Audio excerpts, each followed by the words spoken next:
Hello everyone, welcome to मुस्तारा Khatoon channel. Director of education ने circular जारी कर दिया है। न्यू सर्कुलर रिवाइज गाइडलाइन जारी हुआ है। क्लास 11th में एडमिशन के लिए गवर्नमेंट स्कूल में एडमिशन होना है। 2025-26 सेशन के लिए एडमिशन होना है। इससे पहले एक गाइडलाइन जारी किया था और उसमें एडमिशन की डेट बताई गई थी कि एडमिशन ऑनलाइन होगा और 27 मई से स्टार्ट होगा और कब तक चलेगा, 19 जून तक चलेगा। लेकिन फिर से ये 29 मई को न्यू गाइडलाइंस आया है, रिवाइज गाइडलाइंस जारी हुआ है और उसमें क्या डेट बताया जा रहा है, कब से कब तक ऑनलाइन एडमिशन होगा क्लास 11th के लिए। इस वीडियो में आपको पूरी जानकारी मिलेगी। आपके सामने पूरा सर्कुलर है, आप देख सकते हैं। अगर आप मेरे चैनल में नए हैं तो चैनल को सब्सक्राइब जरूर कर लीजिए। तो चलिए बताते हैं कि क्या यहाँ पर लिखा गया है। आप देख सकते हैं कि रिवाइज गाइडलाइंस में लिखा है कि एडमिशन होना है बच्चों का गवर्नमेंट स्कूल में और ऑनलाइन मोड में होगा, यानी ऑनलाइन फॉर्म भरा जाएगा बच्चों। और क्लास 11th में एडमिशन नॉन प्लान एडमिशन होना है 2025-26 सेशन के लिए, ठीक है। और क्या बताया गया है आप देख सकते हैं यहाँ पर। नीचे चलते हैं। हाँ, यहाँ पर बताया गया है कि जो क्लास 11th में एडमिशन होने जा रहा है क्लास 11th में, उसकी जो डेट है वो 2 जून है। 2 जून से स्टार्ट होने जा रहा है। ऑनलाइन फॉर्म भरने की प्रक्रिया 2 जून से होगी। जो भी स्टूडेंट पास किया है क्लास 10th उनका एडमिशन होगा, लेकिन जो 2024-25 सेशन में पढ़ के पास हुआ है उनके लिए ऑनलाइन फॉर्म भरने का उनको मौका नहीं दिया जाएगा। और क्या बताया गया है, देखिए यहाँ पर पूरा शेड्यूल है आपके सामने एडमिशन का। क्लास 11th में एडमिशन की पूरी शेड्यूल है, आप इसकी स्क्रीनशॉट भी ले सकते हो। और चैनल को ज़रूर सब्सक्राइब कर लीजिए, इस वीडियो को एक लाइक दीजिए और आप नोट कर लीजिए कि ऑनलाइन रजिस्ट्रेशन का प्रोसेस कब से कब तक है। 2 जून से शुरू होगा, ये साइकिल 1 है। 2 जून से एडमिशन शुरू होगा, फिर जुलाई में भी होगा और उसके बाद अगस्त में भी होगा जिनका फॉर्म भरना रह जाएगा। तो पहले ही अगर आप एडमिशन करा लेते, पहले फॉर्म भर लेते तो बहुत अच्छी बात है। तो कब तक फॉर्म भरा जाएगा यहाँ पर बताया कि 2 जून से स्टार्ट है रजिस्ट्रेशन, ठीक है। और लास्ट डेट नहीं दिया है, सीधा दे दिया है कि 20 जून को क्या होगा, यानी 19 जून तक फॉर्म भरा जाएगा और 20 जून को डिस्प्ले हो जाएगा अलॉटेड स्कूल, लिस्ट निकाला जाएगा। जो भी स्कूल आपको अलॉट किया जाएगा वो लिस्ट में सब कुछ दिखेगा, ठीक है। उसके बाद आगे चलते हैं क्या है। उसके बाद है कि 20 तारीख को तो आपका लिस्ट निकाला जाएगा। उसके बाद लिस्ट में नाम होगा, जो भी स्कूल अलॉट किया जाएगा आपको उस स्कूल में आपको जाना है और आपको डॉक्यूमेंट्स वगैरह लेके जाना है, सबमिशन वेरिफिकेशन डॉक्यूमेंट्स, ठीक है। एडमिशन के लिए जो स्कूल बताया गया है उसमें जाना है डॉक्यूमेंट्स लेके। तो उसकी डेट क्या है, 21 जून से 30 जून तक आपको डॉक्यूमेंट्स लेके बेटा स्कूल में जाना है और सारे डॉक्यूमेंट्स वगैरह दिखा के और एडमिशन करा लेना है। ओरिजिनल डॉक्यूमेंट्स भी लेकर जाना जो भी आपके पास है और फोटोकॉपी भी लेकर जाना। ओरिजिनल हो सकता देखेंगे फिर आपको रिटर्न कर देंगे और जो फोटोकॉपी है बेटा वो आपका जमा हो सकता है।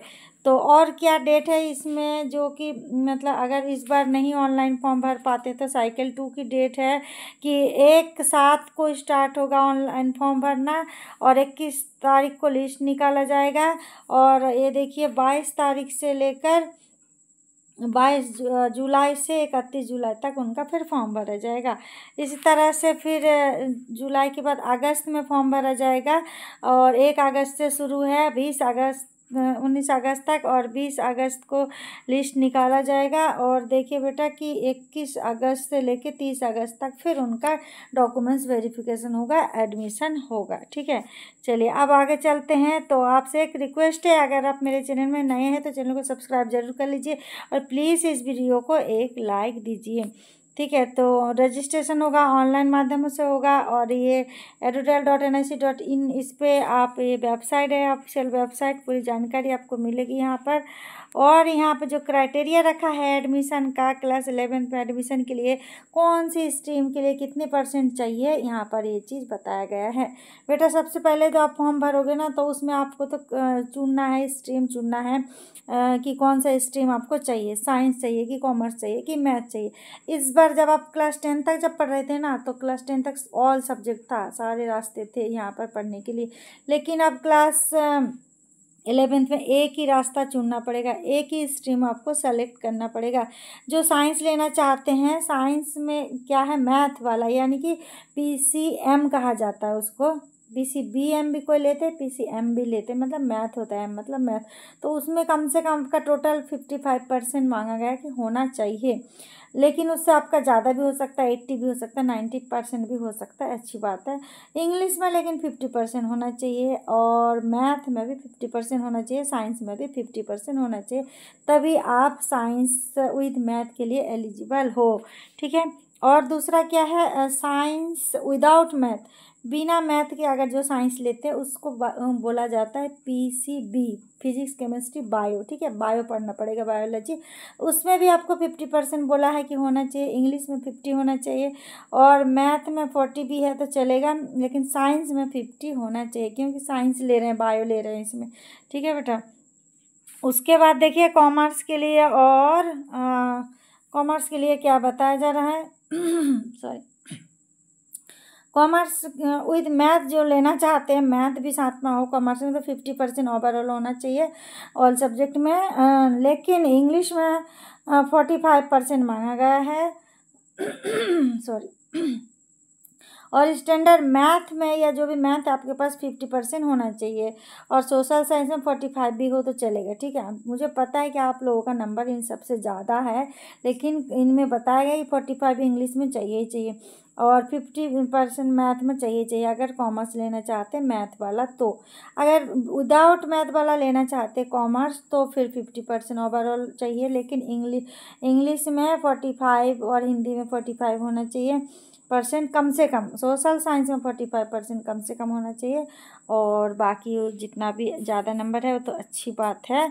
और फिर इस तरह से आर्ट्स वालों के लिए क्या बताया जा रहा है, देख सकते हो आप कि आर्ट्स अगर आप लेना चाहते हैं तो humanities must have been declare past secondary school, मतलब आप पास हो रखे हो। ठीक है, तो आपको फॉर्म तो भरने को मिलेगा ही, लेकिन और कौन कौन से सब्जेक्ट देखिए, इकोनॉमिक्स वगैरह ले रहे थे, 45% तो होना ही चाहिए, साथ में लेते हैं।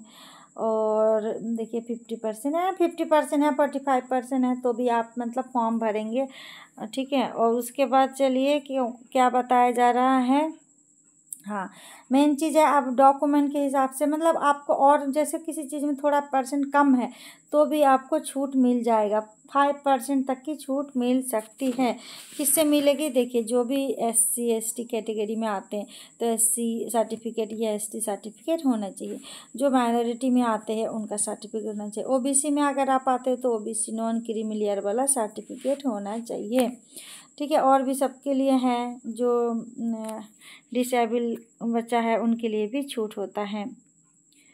तो बहुत अच्छा मौका है, 5% तक की छूट मिल सकते हैं। देखिए लिखा है रिलैक्सेशन स्टूडेंट के लिए दिया जा रहा है।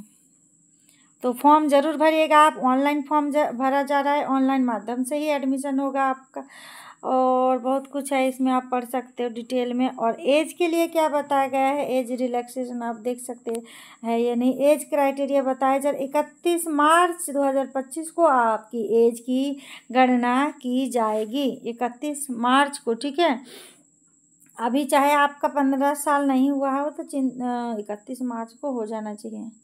31 मार्च को देखा जाए तो जून आने वाला है, तो मार्च को, ताकि आपका 15 साल पूरा हो चुका हो। ठीक है, 15 साल प्लस होना चाहिए, 15+, और 17 साल से कम होना चाहिए। लेकिन इसमें भी कुछ महीने की, कुछ दिन की छूट हो सकती है, और अगर कुछ ऊपर नीचे है भी तो आप डायरेक्ट प्रिंसिपल के पास जाएंगे, बात करेंगे किस तरह से रिलैक्सेशन मिल सकता है, आपको पूरी जानकारी मिल जाएगी। ठीक है, और डॉक्यूमेंट्स भी लगाना पड़ेगा। देखते हैं और आगे क्या है इस सर्कुलर में।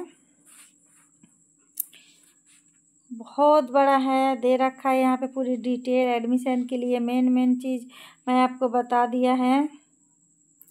एप्लीकेशन फॉर्म ऑनलाइन भरा जाएगा और क्या क्या उसमें भरा जाएगा एक बार आप देख लीजिए। फॉर्म भरने की टाइम बहुत है, 20-19 तारीख तक तो फॉर्म भरा जाएगा। तो अच्छी तरह से सारे डॉक्यूमेंट्स वगैरह इकट्ठा करके पहले ही लगा दीजिएगा ताकि सब कुछ आपका सही भरा जा सके। Applicant provide detail filling application form on. हाँ, आपको जो डिटेल भरना है एप्लीकेशन फॉर्म भरते समय ऑनलाइन, तो वो बताया गया है क्या क्या भरा जाएगा। ए नंबर में है पर्सनल डिटेल भरा जाएगा, जैसे नाम, पापा का नाम, मम्मी का नाम, एड्रेस वगैरह, ठीक है। उसके बाद आधार नंबर लगेगा ऑफ द चाइल्ड, बच्चों का भी। बैंक अकाउंट नंबर, बेटा बैंक अकाउंट नंबर आपका अगर है तो अच्छी बात है, और नहीं है तो देखिए अगर अभी भी टाइम है, अगर खुल जाता है तो खुलवा लीजिएगा। क्योंकि बैंक अकाउंट नंबर अगर देते हैं तो गवर्नमेंट स्कूल है, कई तरह के फ़ायदा लाभ होता है, तो इसलिए सारे डिटेल भी दे दीजिएगा। उसका IFSC कोड भी मांगा जाता है, ठीक है। Date of birth of child, बच्चों का भरना है। डेट ऑफ बर्थ मतलब आपका जन्म तिथि भरना पड़ेगा, उसका प्रूफ भी लगेगा। आगे है subject study of marks obtain, कितने मार्क्स आए हैं, ये सारे चीज़ आपको फॉर्म में भरना पड़ेगा। और क्या, हाँ स्ट्रीम सेलेक्ट करना पड़ेगा, वो तो करना ही है आपको कि साइंस लेना है कि कॉमर्स लेना है कि मैथ लेना या आर्ट्स लेना है, ठीक है। और फ़ोटो वोटो भी लगाना है और अपलोड करना, मार्कशीट अपलोड करना है जो क्लास 10 का निकाला गया है, और उसका साइज़ बताया गया है कि 300 KB होना चाहिए। वो तो जब ऑनलाइन फॉर्म भरेंगे तो वहाँ पे सब कुछ ठीक ठाक देख लेना कि सही होना चाहिए। आप देख सकते हैं पूरा कितने बड़ा शेड्यूल जारी किया है सर्कुलर। और अगर आपको फिर भी कोई मदद की ज़रूरत पड़ती है ना, हेल्प की, तो हेल्प डेस्क बैठा दिया जाएगा। जब लिस्ट निकल जाएगा, आप डॉक्यूमेंट्स वगैरह लेकर जाएंगे तो फिर कौन कौन सा डॉक्यूमेंट्स या किसी चीज़ में कमी है या कुछ अगर जानकारी चाहिए तो आप वहाँ पर पूछ सकते हैं। देखिए मॉर्निंग का टाइम दिया है कि 9 बजे से 12 बजे तक पूछ सकते हैं, और इवनिंग शिफ्ट का जो स्कूल है उसमें 1:30 बजे से 4:30 बजे तक आप क्वेरी कर सकते हैं, जा सकते हैं उस टाइम, और अपना जो जिज्ञासा है वो कर सकते हैं, पूछ सकते हैं, ठीक है। आपसे फिर से रिक्वेस्ट कर रही हूँ कि कोई भी जानकारी चाहिए तो कमेंट ज़रूर करें आप। और केंद्रीय विद्यालय एडमिशन से संबंधित जानकारी भी मैं लेकर आती हूँ। तो केंद्रीय विद्यालय में किस तरह से क्लास 11th में एडमिशन होगा, ये सारी वीडियो मैं लेकर आई हूँ। तो आप मेरे चैनल में जाके उन सब वीडियो को देख सकते हैं, और हो सके तो आप भी फॉर्म भर सकते हैं। केंद्रीय विद्यालय में जनरल कैटेगरी वालों का या SC ST OBC सबका होता है, उसमें भी सीट होती है तो एडमिशन होता है, तो उसमें भी फॉर्म भर सकते हैं। उसमें बेटा आपको ऑनलाइन नहीं ऑफलाइन माध्यम से फॉर्म भरा जाएगा, ठीक है। तो उसकी भी लास्ट डेट होने वाली है, वहाँ पहले से एडमिशन का प्रोसेस चल रहा है। तो फटाफट एक बार जाके जो भी आपके नज़दीकी स्कूल है वहाँ पर जाके पूछ सकते हैं, और ऑफलाइन माध्यम से यानी स्कूल में जाकर फॉर्म को भर सकते हैं। उसके बाद आगे और क्या है आप देख सकते हैं, इसको पूरा पढ़ सकते हैं। डेट ऑफ बर्थ के लिए प्रूफ क्या क्या दे सकते हैं, ये सारा चीज़ लिखा गया है, आप देख लीजिए, स्क्रीनशॉट ले लीजिए। जो भी आपके पास डेट ऑफ बर्थ प्रूफ है आप लगा दीजिए, और ना और भी उपाय यहाँ पर लिखा गया है।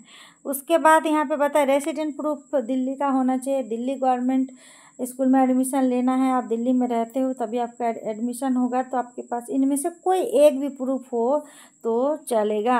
जैसे कि राशन कार्ड होता है उसमें आपका नाम हो बच्चों का, और मम्मी पापा का भी नाम हो तो भी चलेगा। और भी डोमिसाइल सर्टिफिकेट बनवा लेते, कोई वोटर कार्ड होना चाहिए या तो मम्मी पापा का, इनमें से कुछ भी चलेगा। इलेक्ट्रिसिटी बिल हो, बैंक का पासबुक हो तब भी चलेगा। आधार नंबर बच्चों का, पेरेंट्स का, सबका होगा, या तो पासपोर्ट होगा, इनमें से कोई एक मांगा गया है, ठीक है। उसके बाद आगे चलते हैं और क्या है। बहुत बड़ा सर्कुलर जारी किया है, सारे जानकारी लेना भी आपको ज़रूरी है, बस मेन और कुछ नहीं है। यहाँ पर बताया गया है रिक्वेस्ट गार्डन चेंज, हाँ देखिए आपको जो स्कूल अलाउड कर दिया जाएगा वो दोबारा से चेंज नहीं होगा, ये चीज़ बताया गया है।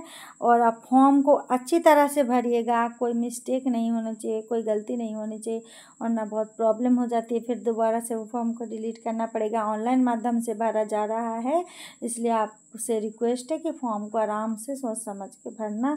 जो भी स्ट्रीम लेना चाहते हैं एक बार सोचना, सारे डॉक्यूमेंट्स वगैरह पहले इकट्ठा कर लेना, उसके बाद फॉर्म को भरना। ठीक है, कोई और जानकारी चाहते हैं तो कमेंट बॉक्स में कमेंट ज़रूर कीजिए। यहीं पर ही वीडियो को ख़त्म करें, फिर मिलते हैं नेक्स्ट वीडियो में नेक्स्ट टॉपिक के साथ। Thanks for watching, bye bye.